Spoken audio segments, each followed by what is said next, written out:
भारताचा तिसऱ्या क्रमांकाचा तडफदार फलंदाज, करड्या शिस्तीचे निवड समिती अध्यक्ष, अस्सल मुंबईकर आणि भारताचे माजी कर्णधार अशी ज्यांची ओळख आहे ना, ते म्हणजे दिलीप बळवंत वेंगसरकर.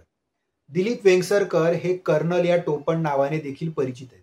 खरं तर सैन्यातील अधिकाऱ्याला कर्नल म्हटलं जातं. पण दिलीप वेंगसरकर यांना कर्नल हे टोपण नाव कसं काय पडलं, याचीच गोष्ट आजच्या भागात. तर क्रिकेटमधल्या चांगल्या कामगिरीमुळे वयाच्या 18-19व्या वर्षी म्हणजेच 1974-75 साली दिलीप वेंगसरकरांची मुंबईच्या संघात निवड झाली होती खरी, पण त्यावेळी मुंबईच्या संघात सुपरस्टार खेळाडूंचा भरणा असायचा. त्यामुळे 11 खेळाडूंच्या यादीत पटकन नंबर लागणं थोडंसं मुश्किल होतं. मग काय, रणजीच्या पहिल्याच वर्षी हातात बॅट ऐवजी स्कोरबुक देण्यात आलं. मॅच होती हैदराबाद विरुद्ध मुंबई. मुंबईचा तेव्हा स्कोर होता 2 बाद 600 धावा. अशोक मंकड यांची डबल सेंचुरी, सुनील गावस्कर आणि रामनाथ पारकर यांच्या प्रत्येकी 150-150 धावा आणि इथे दिलीप वेंगसरकर स्कोरबुकवर 600 रन्सचं स्कोरिंग करत होते. टीममध्ये स्कोरर पासून सुरुवात झाल्यानंतर ऍक्च्युअल खेळण्यासाठी उजाडला इराणी कप. सामना होता मुंबई विरुद्ध उर्वरित भारत संघ. इथे सुद्धा स्कोरर म्हणूनच काम करावं लागेल अशी मनाची तयारी वेंगसरकरांनी केली होती.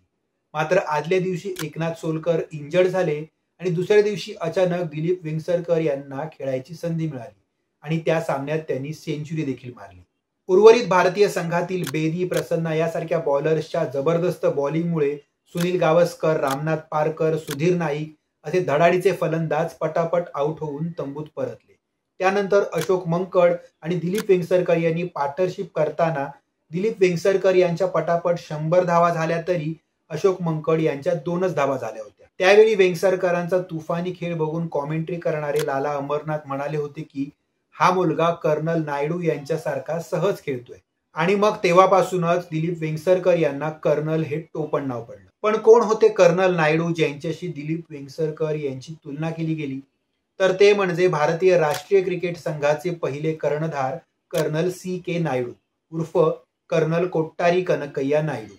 कर्नल नायडू यांची प्रथम श्रेणी क्रिकेट कारकीर्द 1916 ते 1963 म्हणजे जवळपास 47 वर्षांची होती, जी एक जागतिक विक्रम देखील आहे.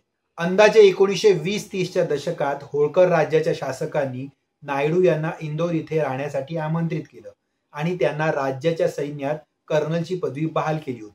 त्यानंतर स्वतंत्र भारतात 1956 मध्ये भारत सरकारकडून पद्मभूषण मिळवणारे कर्नल C.K. नायडू हे पहिले क्रिकेटपटू होते.